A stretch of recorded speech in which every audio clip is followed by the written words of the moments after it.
Vijay TV பிரியங்காவுக்கு DJ வசி அப்படிங்கிறவங்க கூட கொஞ்ச நாளைக்கு முன்னாடி தான் ரெண்டாவது திருமணம் நடந்து முடிஞ்சிருந்தது. இவங்களோட திருமணம் ரொம்ப ப்ரைவசியாக நடந்து முடிஞ்சிருச்சு. திருமணம் முடிஞ்ச கையோட லண்டனுக்கு போயிட்டு தன்னோட ஹனிமூன் ட்ரிப்பை பிரியங்கா என்ஜாய் பண்ணிட்டு இருந்தாங்க. கொஞ்ச நாளே திரும்ப சென்னைக்கு வந்துட்டாங்க. மறுபடியும் விஜய் டிவியில் ஜாயின் பண்ணி ஸ்டார்ட் மியூசிக் ஷோவை ஸ்டார்ட் பண்ணியிருந்தாங்க. அதுக்கான ப்ரோமோ ஷூட்டெல்லாம் கூட ரீசெண்டாக தான் வந்திருந்தது. அதை தொடர்ந்து பிரியங்காவோட கணவரான வசி மிஸ்ஸஸ் தேஷ்பாண்டே சஜி எப்போ வருவீங்க, நான் உங்களை ரொம்ப மிஸ் பண்ணுறேன் அப்படின்னு பிரியங்காவோட பிக்சரை ஷேர் பண்ணியிருந்தாரு. இன்னும் கொஞ்ச நாள் தான், நான் கூடிய சீக்கிரமாகவே திரும்ப வந்துடுவேன் அப்படின்னு பிரியங்காவை கூட ரிப்ளை பண்ணியிருந்தாங்க. அதை தொடர்ந்து 2 டேஸ்லேயே தனக்கு காலில் அடிபட்டிருக்கு அப்படின்ற மாதிரியான பிக்சரை ஷேர் பண்ணியிருந்தாங்க. அதாவது ஸ்டார்ட் மியூசிக் ஷோவோட ப்ரமோ ஷூட் எடுக்கும்போது தான் இவங்களுக்கு இப்படி காலில் அடிபட்டிருக்கு. ஸோ அதனால் அவங்க ரெஸ்ட்டில் இருக்கிறதாவும் சொல்லியிருந்தாங்க.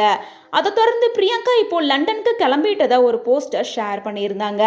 ஃபைனலாக மிஸ்ஸஸ் தேஷ்பாண்டே என்னை பார்க்க வந்துட்டாங்க அப்படின்னு சொல்லிட்டு பிரியங்கா தேஷ்பாண்டியை ஏர்போர்ட்டில் பிக்கப் பண்ணும்போது எடுக்கப்பட்ட வீடியோவை பிரியங்காவோட கணவரான வசி ஷேர் பண்ணியிருக்காரு. அதில் பிரியங்காவை பார்க்குறதுக்கே ரொம்ப பாவமாக இருக்குது. காலில் அடிபட்டு வீல் சேரில் தள்ளிட்டு வந்திருக்காங்க. பிரியங்காவும் பல மாதம் கழித்து தன்னோட கணவரை பார்க்கறதால ரொம்ப எமோஷ்னலாக ஏர்போர்ட்லேயே அழுக ஆரம்பிச்சிட்டாங்க. மேலும் பிரியங்காவோட ஹஸ்பண்டான வசி கூட பிரியங்காவை ரொம்ப நாளுக்கு அப்புறம் பார்க்கறதுனாலையும் பிரியங்கா இப்படி எமோஷ்னலாக அழுகிறத பார்த்து அவருமே ரொம்ப எமோஷ்னல் ஆயிட்டாரு.